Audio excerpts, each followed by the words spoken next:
always ask people, what are you learning from this? What are you going to do differently as a result of what you're learning in this experience? And it's interesting listening to people's answers. And I've said this since day one, we're given a gift of time here where we haven't had it before. What are we going to do with the time? So, most of us aren't sitting around watching Netflix and eating Cheetos all day. We're Speak for yourself. Okay, I am too.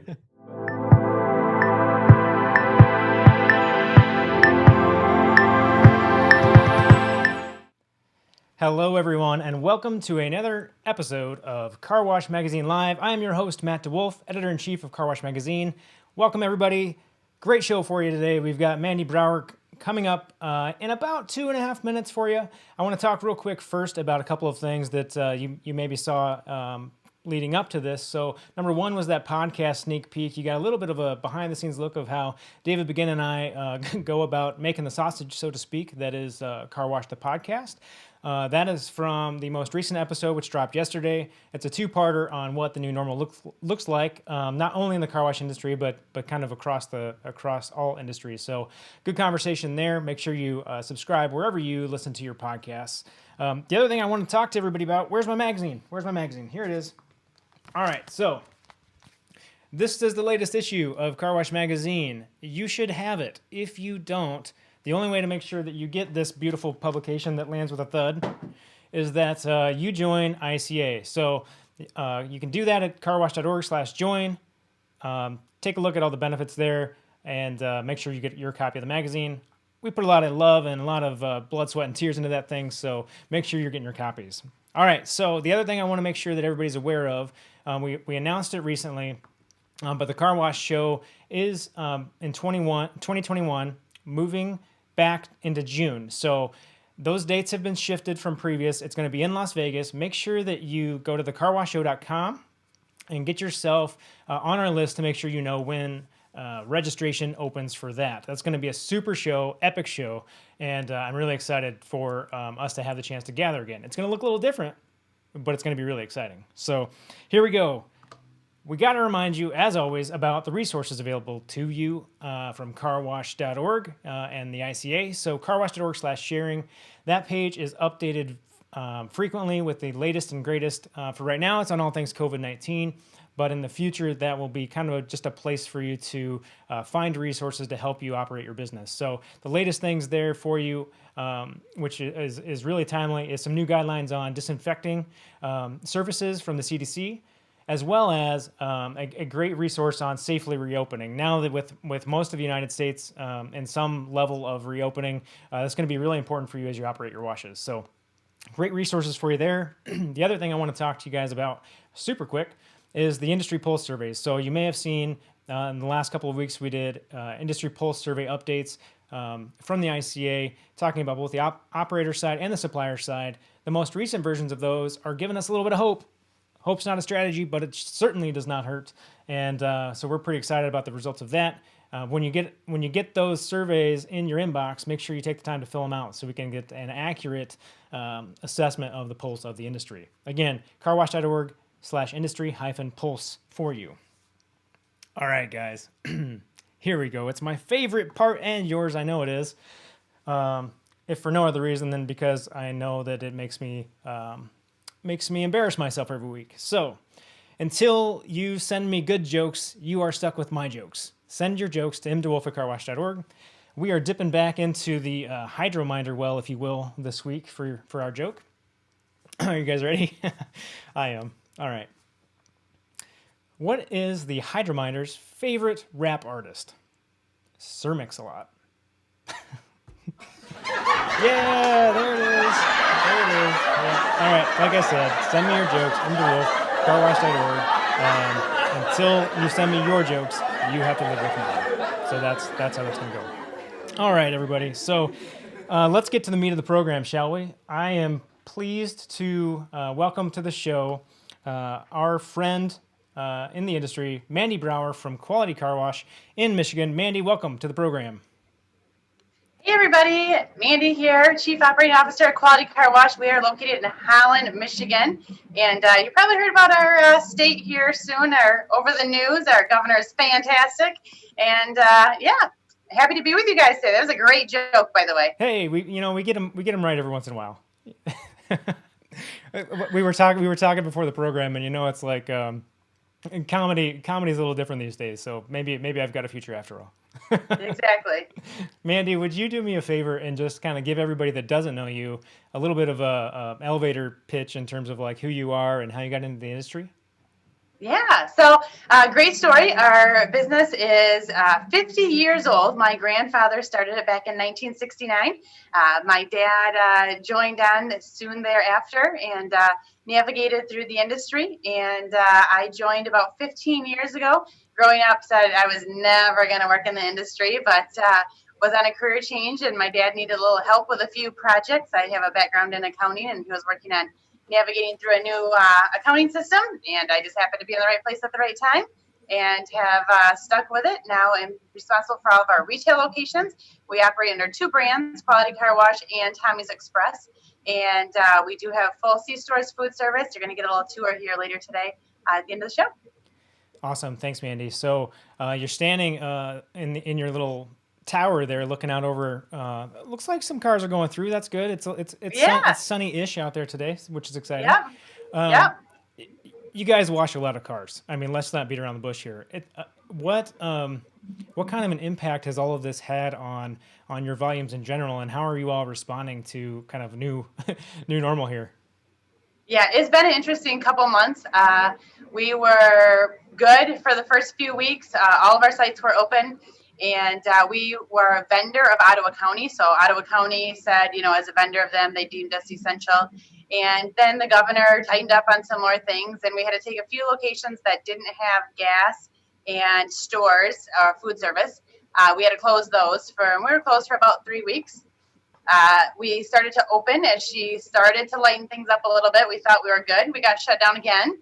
But within a few days, we were able to get back open, working with the prosecuting office. And it's really about building relationships with people through this whole thing and navigating and asking the questions and, always trying to do the right thing for your team. And we reduced our hours at most of the sites. We reduced the number of people on staff to reduce exposure. But through the whole thing, we were solid. We did lose probably about 60% of volume there for a few weeks, but it is coming back. People are trying to get out.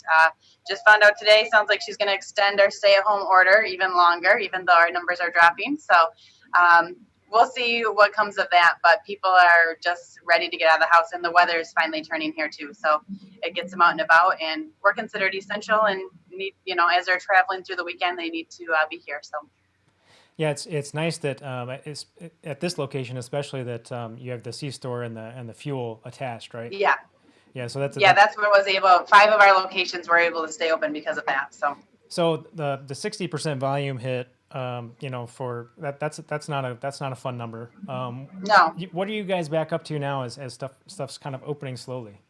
Yeah. I say car wash volume is probably back up to 80%. April traditionally is a slower month for us. You're off the salt from the winter. We don't have the nice weather yet. And so we typically see that. But we're about our 80% of our normal May volume, I would think. So. All right. Well, 80 is better than 60. 80 is better than 60. Yeah, we will take it and continuing to grow it every day too. So. It's been fun looking for new ways to adapt, as well. Obviously, you have the CDC requirements and things like that, but our major festival here in town, the Tulip Time Festival, which is one of the biggest ones in the state, was canceled. And so there's all the local vendors, the food carts, and we were able to bring some of them on site since our vacuums are closed, and we're able to give the community a spot to still get their junk food. So that has really drove traffic to the site as well and helped support local businesses. Yeah, that's great for the community. Not so good for the waistline if you're at the wash very frequently. We're not worried about that during this. What is it? It's the COVID-19, right? That's what Exactly. everybody's putting on. It's between that and haircuts, we're all going to look pretty different when we come out of this thing. Exactly.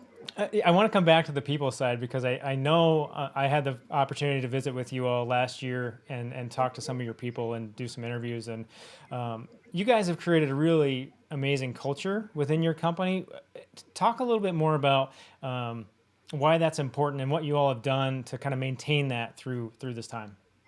Yeah, it is. It's all about the people, and it's about the people on the front line. So definitely did the pay increases right away. Everybody that's working on shift on site, additional 2 hours or $2 per hour, which is fantastic. All of our people, as far as our office staff that was working from home, I tried every week to send them something in the mail so they would get a goodie basket, or they got their favorite candy.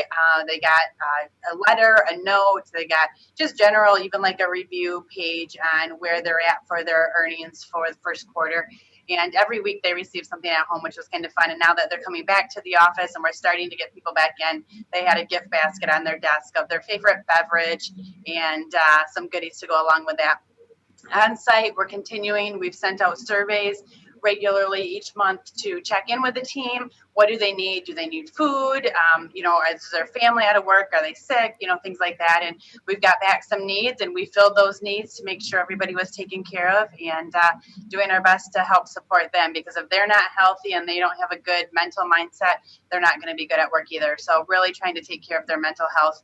We have a benefits package that's fantastic with a dental and life and vision. And with that comes counseling appointments or mental health package. And so we've been making sure that that is out in front of them and that they know that it's there, and reminders that, hey, if you want to talk to somebody, you've got the resources. They get 3 visits completely free. And so really making sure the resources are out there for them to reach out to. So that's so important right now. I mean, that's, as you're going through any kind of a hard time like this, it's like knowing that people care is half the battle, and it lifts you up in ways that you can't really even realize until you're in that position. But I love what you guys are doing for the people, because one, it's the right thing to do, right? It's just taking care of your people. The other thing about it that I think it will help with is as we get further into this, and keeping your labor force happy, engaged, wanting to work with you and for you, and just keep them showing up so that you don't run into any kind of labor issues as we keep going in this. So I love that. The other thing go ahead. It goes back to the same thing as we talk about how our guests are treated or our customers are treated. They remember how you made them feel, right? And a year from now, hopefully we'll be completely out of this, but they're going to remember how they felt during this time and how we supported them. And they're going to continue to remember that. And, jobs may be tight now for a little bit, so they're not going to go anywhere. And the better we treat them, the better they're going to treat each other, and also the guests that come in. So it's very important. Yeah. The other thing I want to come back to with that you were mentioning earlier was the vendors and the trucks and the junk food. Not because, for anybody watching and who listened to the behind the scenes, if David made a crack about Cheetos. I actually don't like Cheetos, so don't send me Cheetos. But I wanted to come back to this idea of community, right? And that you all at that location and just in general are kind of stewards of the community, right? Yeah, for sure. The Tulip Time Festival, we have 3 parades. The Saturday parade actually is the Quality Car Wash Parade. We sponsor that parade. We have our float in it. We're the first ones through. And having that canceled, it's a big deal. It's a big festival. It's been going on for over 90 years here in Holland. And we needed to do something. We've been in contact with the Tulip Time Board. Now I think I get to be on the Tulip Time Board next year. So maybe we helped a little too much, but it makes an impact on our whole community. And it's literally millions of dollars that were lost, from restaurants to hotels to stores to, just coming to enjoy the waterfront. And we got to help fill that gap. So we've talked about mentoring with other businesses, how we can help. And we've been very fortunate to stay open and to keep our people working. We did pay everybody their normal average wages, even though we, closed hours, whether they were home or at work, they got paid their average hours, and just really keep that community feel within our team. We are starting some new donation things. We've had food boxes here, just any way we can help. First thing I did to the county is, hey, we're open. If there's anything you guys need, let us know. We can be a drop off for food. We can be a pickup spot, whatever you need to have. And it's just reaching into that community. And I think has been very beneficial in this time too, because they were able to rock alongside of us, and they would give us a heads up on what's coming and how we need to adapt. Yeah, I think it's so important for all of us to remember that we are community members first and car wash owners second, right? Yeah, for sure. Yep. I want to get to some of the operational tour pieces, but we're going to make people wait for that. Okay. So being part of the community, you know, that's a big driver for volumes. There's some operational things you guys do too that are big drivers for volumes. But I'm going to share. We're going to cut now to a story about something that would be sure to decrease your volume, at least if this car was going through your wash.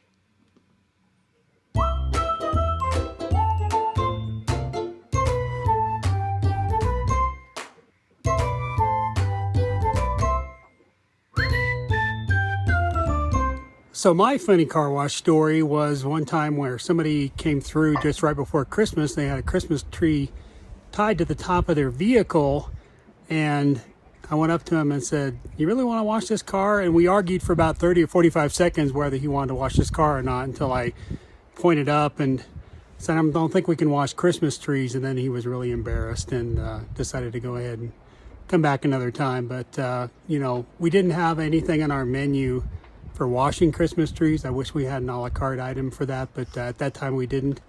But we're looking into it. All right, so that was man. There's a lot of David Begin on this show. Sorry, guys, but I know you can never get too much of David Begin. That was David Begin sharing a story about the Christmas tree that tried to go through the car wash. So that was fun. If you guys have a great car wash story, you can submit those in video response at carwash.org/vidquest. So make sure you're answering that question. I've got another question for you. I want to know what you've learned in 2020, other than what's your favorite meme. You can share that too if you want. But what have you learned in 2020? Or I always want to hear, what is your favorite car wash story? Again, you can submit those at carwash.org/vidquest. Okay, so enough of that. Let's go back. Let's check out a quick tour of Quality Car Wash here in Michigan.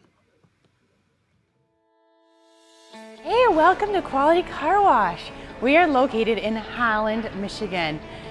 You may have heard a little bit about our governor these days, but we are open and we are ready to serve our guests. We are a third generation company. My grandfather started the company back in 1969. We currently have 8 locations branded Quality Car Wash and Tommy's Express. Thanks for doing this interview with me today, and I am so excited to show you some of the secrets behind our operations. Each year we wash over 500,000 cars at this location. It's become an icon along the lake shore, and come on a tour with me. Let's go. We have multi-services within this location. We have featured the Tim Hortons brand for all of our coffee and baked goods. We also have a great C-store with a lot of products. We're going to be revamping our C-stores over the next few months and creating a little bit more of a gift shop for all of our guests and tourists that come into the area. Back here is our pay window. This is where a lot of the action happens in greeting our guests. The guest experience is very important to us. So we have 3 lanes. 2 lanes are club and pay stations. All right, we have ICS payment system. We also have the Tommy's Express, Tommy Car Wash Systems, LPR system. So we're running dual systems at this site, giving us a broader range of cars that we can wash within our market. And this is Andrew. Our first lane is our cashier lane. We've got 4 wash packages, our quality, our super, our ultimate, and works. Each guest is greeted here at this point. The other 2 lanes are for those guests that want to do it themselves and be independent and join the club. Our gated system here, we'll follow this Jeep right on in. All 3 lanes merge. We've got about enough room for 6 cars in stack. We start off with our pre-wash, which hits door handles and down. This is our recycled water, knocking off some of that dirt as they enter into the wash. We run the Tommy Car Wash Systems dual spout.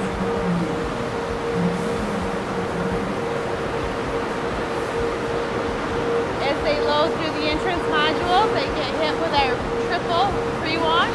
We do front end, back end, and center ring pre-wash, pre-soak.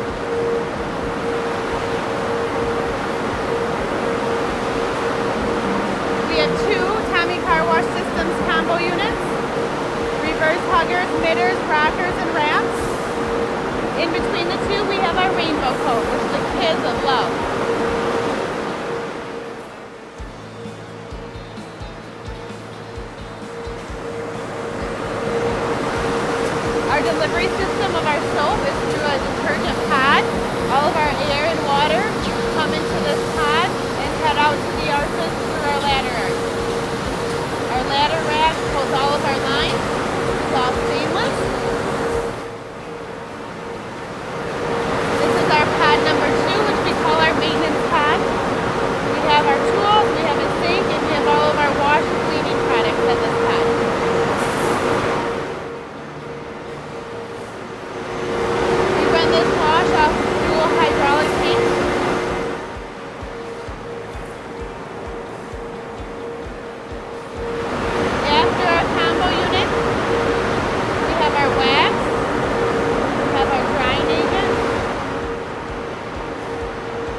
in Michigan. California has the privilege of doing that all year round.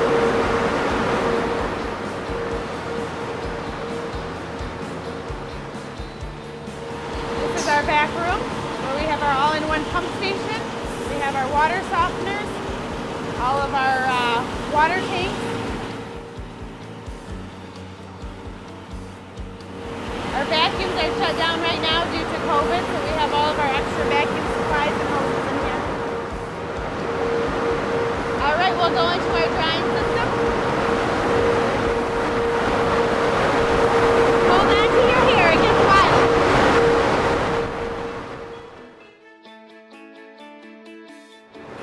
As they exit the valve, they receive their tire shine.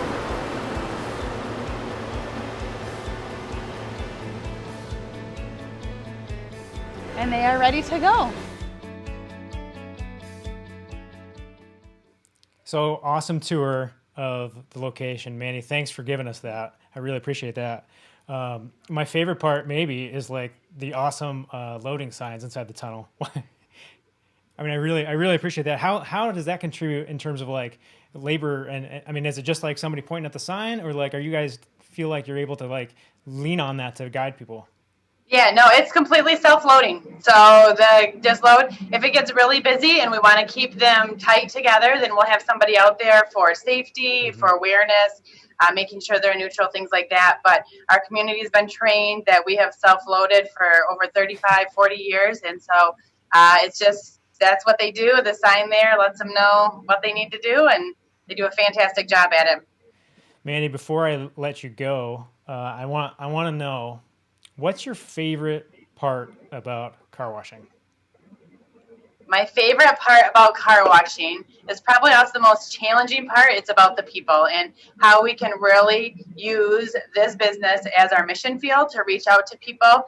Some more lower income families, how we can impact their lives, how we can change their world by bringing them to be part of our team. And I'm actually taking a leadership class right now, and we talk about hiring the skills and culture, but then what if they have the skills but they don't have the culture? And I'm a firm believer if that you get them into our environment, we can make an impact on their life and help them to be a better, stronger person to fit our culture. And time will tell if they're going to do it or not, but we have changed people's lives, and that's probably the best part of what we're doing. It's our mission field and how we can impact the world with what we do. Mandy, gosh, we are just so fortunate to have you on the show today. That is such an awesome answer. Oh, thanks. As always, it's great to have you. I love what you guys are doing. It's fun to see volume going through the car washes again. And I hope that that 80% number gets back up to 100 or 110% of volumes here pretty soon. Yeah, we'd like to see normal again real soon here. So yeah, here's hoping, right?